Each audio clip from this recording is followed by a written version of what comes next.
to the Summit Health and Fitness Weight Loss Challenge. If you're watching this video, you've obviously had some interest in starting up the workout routine. So the general idea of this workout routine is that it's high intensity interval training.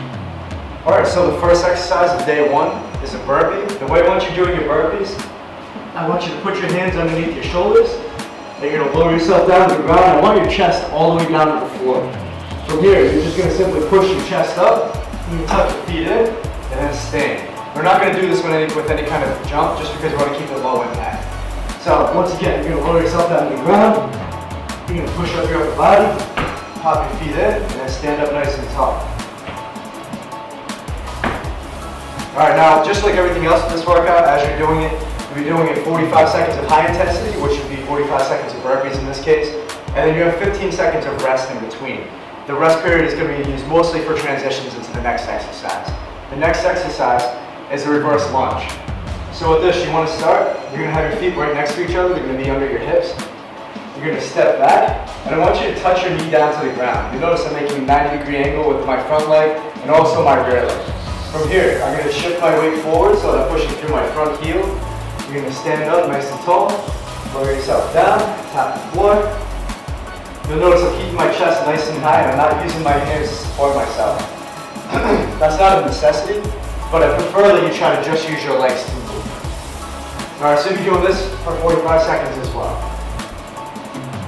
Alright, after that, you have step-ups. You're going to alternate legs.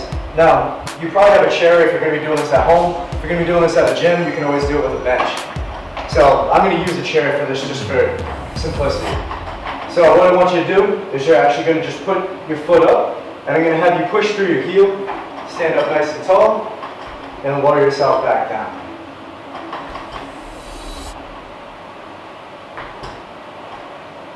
Alright, you'll notice with this that I'm pushing off of only my top foot. I'm not using my bottom foot to propel myself upward. So I'm not doing that. You want to just lower and push through this leg in order to get yourself up.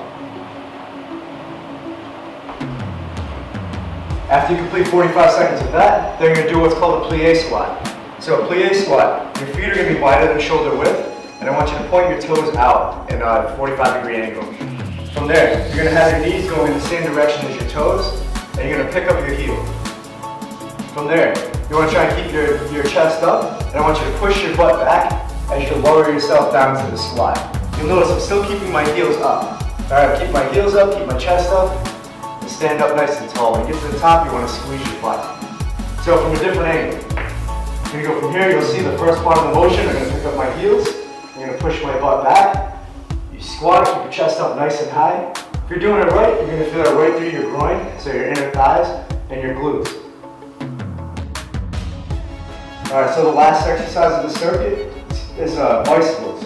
So with this, you want to make sure you keep your lower back firmly on the ground. Make sure you're not arching your back. If you start arching it and you fit a hand under your back, that means that you're not activating your abs. So try to make sure that you keep your abs nice and tight and your lower back firmly on the ground. From here, you're going to have one leg extended, you're going to have one leg bent, and you're going to keep your shoulders up. You don't have to be up high like this. Just keep them up off the ground slightly. From here, you're going to touch your elbow to your knee, or at least try and get it close. You're going to switch.